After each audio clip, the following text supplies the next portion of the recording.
Good morning students. Apex college Mokrana की online classes में आप सभी छात्र छात्राओं का हार्दिक स्वागत अभिनंदन है। जैसा कि हमने कल पढ़ा कि हाइजेनबर्ग असंगठित प्रिंसिपल के आधार पर जो असहमति दर्शाई गई, उसके पहले हमने जो वैज्ञानिकों के हाइपोथेसिस के बारे में पढ़ा, अर्थात जो प्रोटॉन इलेक्ट्रॉन हाइपोथेसिस थी वह किस प्रकार से भंग हुई। आज हम पढ़ेंगे proton neutron theory of nuclear structure. Proton neutron हमारा टॉपिक है, proton neutron theory for nuclear structure. Proton neutron theory for हमारा टॉपिक है, proton neutron theory for nuclear. सबसे पहले मैं बता दूं कि सन 1932 में न्यूट्रॉन की खोज की थी। हमारे एक साइंटिस्ट जो है उनका नाम था जेम्स चैडविक। क्या जेम्स चैडविक 1932 में उन्होंने न्यूट्रॉन की खोज की और उन्होंने बताया कि न्यूट्रॉन का चार्ज कैसा होता है, न्यूट्रल। 1932 में एक साइंटिस्ट हुए, उनका नाम था जेम्स चैडविक। क्या नाम? चैडविक। और उन्होंने बताया कि जो न्यूट्रॉन है उस पे चार्ज कैसा है, न्यूट्रल। कैसा? न्यूट्रल। अर्थात जो न्यूट्रॉन है उस पर हमेशा उदासीन चार्ज रहता है। और उन्होंने बताया कि इसका द्रव्यमान वह लगभग प्रोटॉन के लगभग बराबर पाया जाता है। इसका मास कितना होता है? 1 AMU, अर्थात जो लगभग प्रोटॉन के मास के बराबर ही, अर्थात 1 AMU मास पाया जाता है। तो उन्होंने इसके स्पिन के बारे में बताया कि इसका स्पिन क्या होगा, स्पिन का कोणीय समय क्या होगा, स्पिन क्या होगा, अर्थात 1/h क्रॉस होगा। स्पिन के बारे में बताया क्या होगा, 1/h cross. h cross equal to क्या होता है, h/2π, जो कि ऑलरेडी आप जानते हैं। अर्थात प्रोटॉन की बात ही क्या होगा, न्यूट्रॉन का स्पिन होगा, कितना होगा, 1/2 होगा। जो न्यूट्रॉन के स्पिन का क्वांटम नंबर होगा वो क्या होगा, 1/2। क्या होगा, 1/2 होगा। और जो मैग्नेटिक मोमेंट है वह कितना आएगा, यह है 2.793 μ1 के बराबर आएगा। जो न्यूट्रॉन की खोज के बाद में एक साइंटिस्ट आए 1932 में, हाइजेनबर्ग ने एक अपनी हाइपोथेसिस दी और उसमें बताया कि प्रोटॉन और न्यूट्रॉन से मिलकर बनी हुई जो परिकल्पना थी, जो 1932 में एक हाइजेनबर्ग के नाम के साइंटिस्ट थे, उन्होंने एक हाइपोथेसिस दी, उसी को हम कहते हैं प्रोटॉन न्यूट्रॉन। प्रोटॉन पे चार्ज पॉजिटिव, न्यूट्रॉन पे चार्ज नेगेटिव। प्रोटॉन और न्यूट्रॉन का लगभग मास 1 AMU के बराबर होता है। जो न्यूट्रॉन का स्पिन होता है अर्थात वह कितना होता है, हाफ। कितना? हाफ। इसी को हम प्रोटॉन न्यूट्रॉन हाइपोथेसिस के नाम से जानते हैं। जब हमें पता चला कि हमें पता है कि द्रव्यमान संख्या को किससे रिप्रेजेंट करते हैं, द्रव्यमान संख्या को A से करते हैं, और Z क्या है, परमाणु क्रमांक। अर्थात प्रोटॉन Z है तो न्यूट्रॉन कितने होंगे, यदि प्रोटॉन Z है, यदि प्रोटॉन कितने हैं, यदि Z है तो न्यूट्रॉन कितने होंगे, A - Z। A क्या है, द्रव्यमान संख्या, ये क्या है, क्रमांक। ये क्या है, क्रमांक है। किसी भी एटम में जितने प्रोटॉन होंगे वह उसके परमाणु क्रमांक के बराबर मानी जाती हैं। जैसा कि हम मानते हैं A बराबर कितना, Z। A बराबर यदि 14 है नाइट्रोजन के लिए तो Z बराबर कितना होगा, हम नाइट्रोजन के लिए लेते हैं, हम यदि नाइट्रोजन के लिए लिए A बराबर कितना होता है, 14, Z बराबर कितना है, 7। अर्थात प्रोटॉन की संख्या कितनी होगी, 7 होगी। न्यूट्रॉन की संख्या कितनी होगी, 14 - 7 बराबर 7 के बराबर होगी। यही एक प्रोटॉन और न्यूट्रॉन की हाइपोथेसिस थी। हम अर्थात नाभिक में न्यूट्रॉन की उपस्थिति निम्न तथ्यों में अनुकूल पाई गई, हम उसके बारे में पढ़ेंगे। सबसे पहला है कि प्रोटॉन और न्यूट्रॉन की स्पिन क्वांटम नंबर कितनी होती है, हाफ होती है। अर्थात नाभिक में प्रोटॉन और न्यूट्रॉन का संख्या का योग किसके बराबर होता है, A के बराबर। यदि A कोई समसंख्या है तो समसंख्या वाले स्पिन का वैल्यू क्या होगी, 1/2 होगी, और उसका कोणीय समय क्या होगा, h क्रॉस। h क्रॉस की वैल्यू क्या होती है, h/2π। यदि मैं किसी न्यूट्रॉन के लिए लूँ तो न्यूट्रॉन के लिए Z इक्वल टू क्या होता है, 7। तो ये समसंख्या है, तो न्यूट्रॉन के इसके लिए J का वैल्यू, J का मान क्या आएगा, +1। जैसे कि सबसे पहले में हम देखते हैं कि कोणीय समय, जैसे कि नाइट्रोजन ही ले लेते हैं। हमें पता है कि हाइपोथेसिस दी, तो इससे सबसे पहले हमने इसका एप्लीकेशन है वह यह है कि कोणीय संवेग में सहमति। सबसे पहले बताया गया कि जो प्रोटॉन है और न्यूट्रॉन है उनका कोणीय संवेग कितना होगा। स्पिन तो होगा हाफ, कोणीय संवेग यदि जे कितना है +1 होगा, क्योंकि हमें पता है जो ए की वैल्यू क्या है 14, ए की वैल्यू 14 है तो जे क्या होगा +1 होगा। जो प्रोटॉन और न्यूट्रॉन के लिए स्पिन होगा वह क्या होगा हाफ और हाफ होगा। यदि मैं स्पिन को लिखना चाहूँ तो स्पिन क्या होगा, स्पिन होगा आपके +12 और हाँ 1/2 प्रोटॉन और न्यूट्रॉन, क्योंकि प्रोटॉन और न्यूट्रॉन दोनों का वजन लगभग बराबर होता है।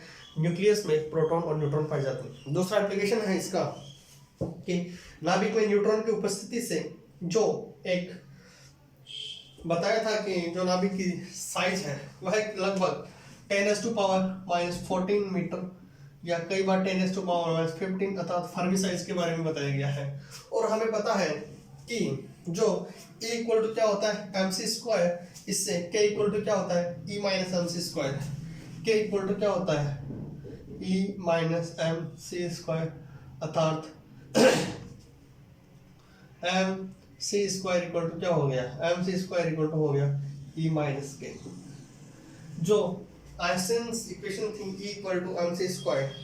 अर्थात तीसरा है नाभिक के चुंबकीय मान से जो नाभिक का प्रोटॉन और न्यूट्रॉन का मैग्नेटिक मोमेंट आया वह 5 × 10⁻27 जूल पर टेस्ला क्या आया, जूल पर टेस्ला ये क्या आया नाभिक का मैग्नेटिक मोमेंट। क्या मैग्नेटिक मोमेंट की वैल्यू आई तो क्योंकि नाभिक में प्रोटॉन और न्यूट्रॉन दोनों होते हैं और नाभिक इसी से मिलकर बना होता है, तो इस प्रकार हम कह सकते हैं कि न्यूट्रॉन का आकार तथा द्रव्यमान प्रोटॉन के लगभग बराबर पाया जाता है। इसी कारण नाभिक में प्रोटॉन के साथ न्यूट्रॉन का होना क्या संभावित है। यदि हम तो न्यूट्रॉन की जो क्वांटम वेवलेंथ है लैम्डा इक्वल टू क्या होता है, लैम्डा इक्वल टू होता है h/p। लैम्डा यदि इक्वल टू होता है h/p तो मैं h की वैल्यू और m की वैल्यू c की वैल्यू, क्योंकि लैम्डा इक्वल टू क्या होता है h/p, h की जगह h, m की जगह m, c की जगह v की जगह c रखूं, क्या रखूं c, तो हमारे पास वैल्यूज आती हैं। अर्थात हम तीन चीजें हमें देखने को मिलेगी कि न्यूट्रॉन क्या होता है proton plus electron plus mu. अर्थात बीटा की व्याख्या न्यूट्रॉन के रूप में की जा सकती है। ध्यान देना, बीटा की व्याख्या न्यूट्रॉन के रूप में की जा सकती है। अर्थात जो बीट्रॉन का सय है वह कैसे होगा, बीट्रॉन हमने कल देखा कि दो प्रकार के, यदि बीटा पॉजिटिव है और एक बीटा नेगेटिव है, तो जो बीटा का सही है, बीटा पार्टिकल्स का सही है, उनसे हम नाभिक की व्याख्या के बारे में देखेंगे। तो समीकरण है, सिंपल सी समीकरण है, हर जगह काम आती है, तो हमें याद रखना है न्यूट्रॉन पे जो चार्ज है n इक्वल टू क्या होगा p plus e plus mu. n equal to क्या होगा, n इक्वल टू होगा p plus charge on electron plus mu. यदि यह किसके लिए है, बीटा नेगेटिव साइड के लिए। ये क्या है, जब बीटा क्या हो नेगेटिव, अब लिखेंगे बीटा पॉजिटिव के लिए। यदि बीटा पॉजिटिव के लिए लिखेंगे तो यहाँ पर जो नेगेटिव है, यदि बीटा नेगेटिव होगा तो इलेक्ट्रॉन का, और यदि पॉजिटिव होगा तो क्या होगा p प्लस पॉजिट्रॉन, किसका पॉजिट्रॉन प्लस म्यू। जहाँ पर e पॉजिटिव क्या है पॉजिट्रॉन है, e नेगेटिव क्या है इलेक्ट्रॉन है। ठीक है, जैसे कि हम देखते हैं कि सोडियम का परमाणु क्रमांक कितना है 11 है, तो इसमें न्यूट्रॉन की संख्या 15 से निकाल सकते हो, 12 होगी। कितनी होगी 12 होगी, क्योंकि इसका द्रव्यमान कितना होता है 23। तीसरा है हमारा वेरी इंपॉर्टेंट है और हम उसको धीरे धीरे पढ़ेंगे, है हमारा बाइंडिंग एनर्जी। क्या बाइंडिंग एनर्जी, हमारा टॉपिक का नाम है बाइंडिंग एनर्जी। इस चैप्टर में यह आपके सिलेबस में नहीं है, लेकिन किसी सिलेबस की भूमिका बनाने के लिए आपको प्रोटॉन, न्यूट्रॉन, बीटाट्रॉन, पॉजिट्रॉन सबके बारे में पता होना बहुत आवश्यक है। यदि मैं बताऊं बाइंडिंग एनर्जी क्या होती है, एक परमाणु है जिसका परमाणु क्रमांक Z है और द्रव्यमान संख्या क्या हो A हो, तो नाभिक की बंधन ऊर्जा जो बीटा A है वह Z पर डिपेंड करती है। अर्थात हम लिखते हैं बाइंडिंग एनर्जी। बाइंडिंग एनर्जी, आपको पता है किसी भी न्यूक्लियस में क्या होगा, एक बाइंडिंग एनर्जी बीटा का फंक्शन होगा। वह किस किस पे डिपेंड करेगा, वह द्रव्यमान संख्या और उसके परमाणु क्रमांक। परमाणु क्रमांक को रिप्रेजेंट करते हैं Z से, द्रव्यमान संख्या को रिप्रेजेंट करते हैं A से, और डिपेंड करेगा A और Z पर। यदि यह कुछ इस प्रकार से है तो क्या होगा, हमें पता है वह बराबर होगा ZMP क्या ZMP plus A minus Z of MN plus MC square minus MAZ minus MAZ, ये क्या है, मास इनटू मल्टीप्लाई किससे करेंगे, हम मल्टीप्लाई करेंगे टोटल को C स्क्वायर से। किससे, C स्क्वायर से। ये देखो ये क्या है, न्यूट्रॉन, ये क्या है, प्रोटॉन, A माइनस Z। यदि प्रोटॉन की संख्या ZMP हो तो न्यूट्रॉन की कितनी होगी, A माइनस Z होगी। ये क्या है, MAZ, जहां पर MP क्या है, प्रोटॉन, MN क्या है, न्यूट्रॉन, और नाभिक के द्रव्यमान क्या है, MAZ क्या है, MAZ क्या है, नाभिक के द्रव्यमान। ये क्या है, नाभिक का द्रव्यमान। ये MP क्या है, mass of proton, mass of proton. MN क्या है, मास ऑफ न्यूट्रॉन। ठीक है, कुछ चीजें हमने इस प्रकार से लिखी। और C का मान क्या है, C का मान अक्सर आप सबको पता होगा, C इक्वल टू होता है 3 × 10⁸ मीटर पर सेकेंड स्पीड ऑफ लाइट। अर्थात बंधन ऊर्जा को एक नाभिक के उसके न्यूक्लियन के घटक में विभक्त किया जा सकता है, जहां Z क्या है, Z क्या है, Z है नंबर ऑफ प्रोटॉन्स। Z बता दो, Z क्या है, number of protons. A minus Z क्या होगा, नंबर ऑफ न्यूट्रॉन्स। ठीक है, ये क्या है, मास ऑफ प्रोटॉन, ये क्या है, मास ऑफ न्यूट्रॉन। अर्थात जो बाइंडिंग एनर्जी जो फंक्शन ऑफ A और Z होगा, ये क्या होगा, mass into number, mass into number, ये क्या, मास। ठीक है, यदि मैं इसको MC स्क्वायर से मल्टीप्लाई कर दूं तो इस प्रकार हमारे पास, यदि MH है, यदि हाइड्रोजन का द्रव्यमान लेते हैं तो उसके लिए इस प्रकार से होगा। उसके लिए यदि हाइड्रोजन के लिए होगा तो 1 होगा। हम उदाहरण के लिए लेते हैं, हम यदि हाइड्रोजन के लिए लेते हैं तो MH लिख देंगे यहाँ पर, हाइड्रोजन के लिए MH, यहाँ पर भी MH और MH।